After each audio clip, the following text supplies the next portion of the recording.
ముకుంద జ్యువెలరీలో వడ్డానం Mela October 4th నుంచి 12th వరకు ఫ్లాట్ 9.99% VA ఆఫర్ మీకోసం. మహాదేవ శ్రీమాత్రే నమః. Welcome to our channel. 2025 అక్టోబర్లో 18వ తారీఖు మన యొక్క గురువుగారు అతిచారంతో ఒక 40 నుండి 41 రోజుల పాటుగా కర్కాటక రాశిలోకి ప్రవేశించి మరలా కొన్ని రోజులు ఆ మిథున రాశిలోకి వక్రీకరించి అటు పిమ్మట మళ్ళీ మిథున రాశిలోకి రావడం.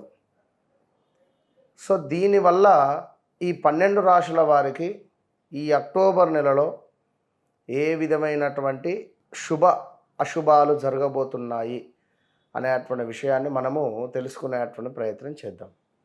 ముఖ్యంగా గ్రహచారము గోచారము గురించి అందరూ తెలుసుకోవాలి.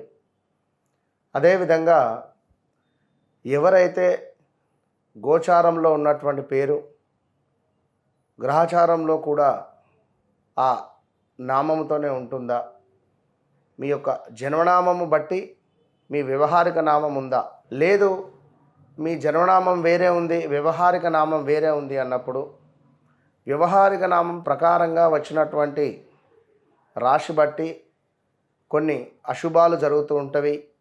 మరి జన్మనామం ప్రకారంగా వచ్చేటువంటి ఆ యొక్క ఏలినాటి శని, అష్టమ శని, షష్టమ గురువు వీటి వల్ల కూడా కొన్ని ఇబ్బందులు పడాల్సి వస్తుంది. మరి ఏది మనం చూసుకోవాలి, మరి ఏ ప్రకారంగా ముందుకు వెళ్ళాలి? ఎందుకంటే మేషరాశి గురించి చెప్పేవారు ఉన్నారు, మిథున రాశి గురించి చెప్పేవారు ఉన్నారు, మకర రాశి గురించి, అందరూ రాశుల గురించి చెప్తూ ఉన్నారు, సంతోషమే.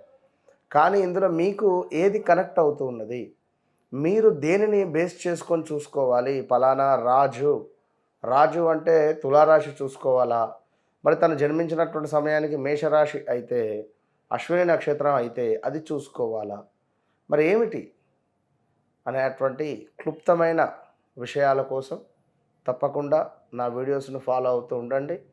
మరి ఈ యొక్క అక్టోబర్ నెలలో మనకు ద్వాదశ రాశులకు ఏ విధంగా ఉండబోతుంది అనేటువంటి విషయాన్ని తెలుసుకుందాం. All the best. వృషభ రాశి వారికి అక్టోబర్ నెలలో 15వ తారీఖు తర్వాత నుండి సుమారుగా ఒక 40-45 రోజుల పాటు మరి యొక్క వృషభ రాశి వారికి జరగబోయేటువంటి విషయాలను చూసుకుందాం. పట్టుదల కొంత సడలింపు అయ్యేటువంటి పరిస్థితి ఉంది. అనూహ్యమైనటువంటి కొన్ని ప్రమాదాలు పొంచి ఉన్నవి, జాగ్రత్త. అదేవిధంగా వ్యవహార నాశనము, ఏవైతే ఈ పని కావాలి ఆ పని కావాలి అని చెప్పి కంకణం కట్టుకొని ఉన్నారో అవి కొంత ఇబ్బందికరంగా ఉంటుంది. కొత్తగా మళ్ళీ ప్రయాణం చేసేటువంటి సందర్భాలు అని గమనించుకోండి. ఇన్ని రోజులు ఒక ఎత్తు, మరలా ఇప్పుడు ఒక ఎత్తుగా ఉండేటువంటి పరిస్థితులు. బంధు విరోధము, శారీరక శ్రమ, అధికంగా శ్రమిస్తే కానీ పని జరగని రోజులు అని చెప్పి భావన చేసుకోండి ఈ యొక్క వృషభ రాశి వారు. అదేవిధంగా వృషభ రాశి వారికి సంబంధించినటువంటి తల్లి గారికి కొంత ఆరోగ్య సమస్య అనుకోకుండా రావడము జరిగేటువంటి పరిస్థితి గోచరిస్తూ ఉంది. జాగ్రత్త సుమ అని చెప్పవచ్చును. అదేవిధంగా మరి ఈ యొక్క వృషభ రాశి వారికి వివాహం కాని వారికి వివాహ యోగము ఏర్పడేటువంటి పరిస్థితి ఆల్ ఆఫ్ సడన్గా. సంతానం కాని వారికి సంతానము కూడా ఏర్పడేటువంటి పరిస్థితి ఉంది. అదేవిధంగా తల్లిదండ్రులకు ఆనందాన్ని కలిగించేటువంటి ఏదో ఒక వార్త మీరు చెప్పబోతున్నారు అని తెలుసుకోండి. సంతానం వారికి సంతానము, అదేవిధంగా ధనధాన్యాలలో చక్కటి లాభాలు గోచరిస్తూ ఉన్నవి. ఇంకా సేవాభావము, సేవా లాభము అంటే ఉదాహరణకు ఇప్పుడు తిరుపతిలో సేవ చేసుకోవడానికి ట్రై చేస్తున్నారు అనుకుందాం, అది ఇప్పుడు మనకు ఓకే అవ్వడము, వెళ్ళడము, ఇలాంటివి కొన్ని శుభాలుగా గోచరిస్తూ ఉన్నవి. ఇంకా విషయం ఏమిటి అంటే పిల్లలకు ఆరోగ్య సమస్యలు వచ్చే పరిస్థితి ఉంది. ఇది ఎందుకు అంటే శుక్రునిపై శని దృష్టి ఉంది. శుక్రుని యొక్క గ్రహముపై శని దృష్టి ఉండడం ద్వారా పంచమాతలో ఉన్నటువంటి శుక్రునిపై శనైశ్వరుని యొక్క దృష్టి ఉండడం వల్ల మరి 2025 అక్టోబరు 15వ తారీఖు నుండి సుమారుగా ఒక 40-41 రోజుల పాటు మీ పిల్లలను చాలా కనిపెడుతూ ఉండాలి. అదేవిధంగా కన్సీవ్ అయినటువంటి వారు కూడా చాలా జాగ్రత్తగా ఉండాలి. ఎందుకంటే అక్కడ శుక్రుడు చాలా బలహీనంగా ఉంటాడు. సో బలహీనంగా ఉండేటువంటి యొక్క శుక్రునిపై మరి శని దృష్టి ఉండడం వల్ల కొంత ఇబ్బందికరంగా ఉంటుంది. అది గమనించుకొని ముందుకు వెళ్ళండి. ఇక అదేవిధంగా దీంతో పాటుగా ఎవరైతే వృషభ రాశి వారు ఉన్నారో మరి యొక్క వృషభ రాశి వారికి అధికార సందర్శనము అంటే ఉద్యోగానికి సంబంధించినటువంటి విషయంలో కొంత శుభం కలిగేటువంటి పరిస్థితి ఉంది. అదేవిధంగా కొంతమేర కార్య సానుకూలత, అదేవిధంగా ధన సమృద్ధి, చక్కటి ఆరోగ్యము కూడా కనబడుతుంది. సూర్యునికి అర్ఘ్యం విడిచిపెడుతూ ఉండాలి ఎప్పటికప్పుడు ఈ యొక్క వృషభ రాశి వారు. అదేవిధంగా ఇంకనూ చూసుకున్నట్టయితే మనకు పుణ్యకార్యాలు చేయాలి అని ఏమైనా పూజలు కానీ వ్రతాలు కానీ హోమాలు కానీ చేసుకోవాలి ఈ యొక్క కార్తీక మాసములో అనేటువంటి ఆలోచన రావడము, పుణ్యక్షేత్రాలకు వెళ్ళడము, అదేవిధంగా సభా గౌరవము, నలుగురిలో మిమ్మల్ని మెచ్చుకునేటువంటి పరిణామాలు గోచరిస్తూ ఉన్నవి. దీనికి తోడు కొంతమేర ఈ యొక్క వృషభ రాశి వారికి అధికారుల నుండి చిన్న చిన్న సమస్యలు మాత్రం ఉన్నవి. అది ఎందుకు అంటే మనము మన నోరు చాలా అదుపులో పెట్టుకోవడం ద్వారా బాగుంటుంది. లేదు అనుకుంటే అధికారుల నుండి కొన్ని సమస్యలు వచ్చే పరిస్థితి ఉంది.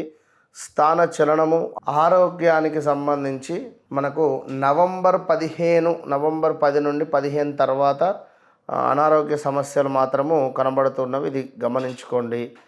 అదేవిధంగా కొంతమేర ఉద్యోగానికి సంబంధించినటువంటి ప్రయత్నాలు కొంత ముందుకు వెళ్ళినప్పటికీ అక్కడ ఒక పరీక్షలాగా మనకు ఉండడము, మళ్ళీ ఎంత కొత్తగా అనిపించేటువంటి దాఖలాలు కూడా కనబడుతున్నది. కనుక ఇట్టి వృషభ రాశి వారు చాలా జాగ్రత్తగా ఉండండి. ఆరోగ్య సమస్యలు వచ్చే పరిస్థితి ఉంది.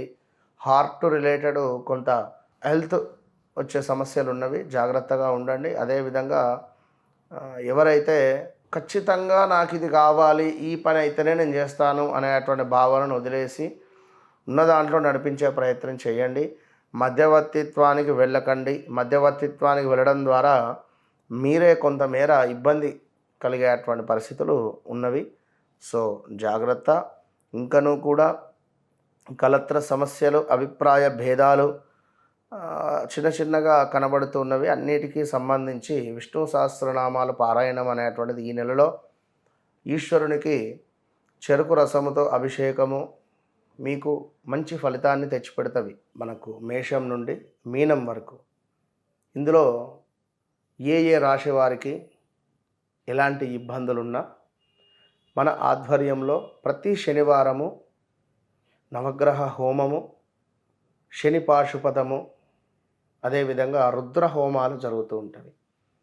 దీనికి తోడు గురు బలానికి సంబంధించి దత్తాత్రేయ స్వామి యొక్క మూల మంత్ర హోమాలు జరుగుతూ ఉంటాయి. కనుక ఎవరు ఎక్కడున్నా సంకల్పం అనేటువంటిది ఎంతో గొప్పది. కనుక ఇట్లా ఈ కార్యక్రమానికి సంకల్పించుకోవాలి అని అనుకునేటువంటి వారు తప్పకుండా కింద కనబడేటువంటి నెంబర్ను కాంటాక్ట్ కండి. మీ అడ్రస్కు మా యొక్క ప్రసాదాన్ని మీ పేర్లపై పూజ చేసి వీడియో కాల్లో మీకు దర్శనాన్ని కల్పించి మీ అడ్రస్కు ప్రసాదాన్ని పంపించేటువంటి ప్రయత్నం చేస్తూ ఉన్నాము. All the best.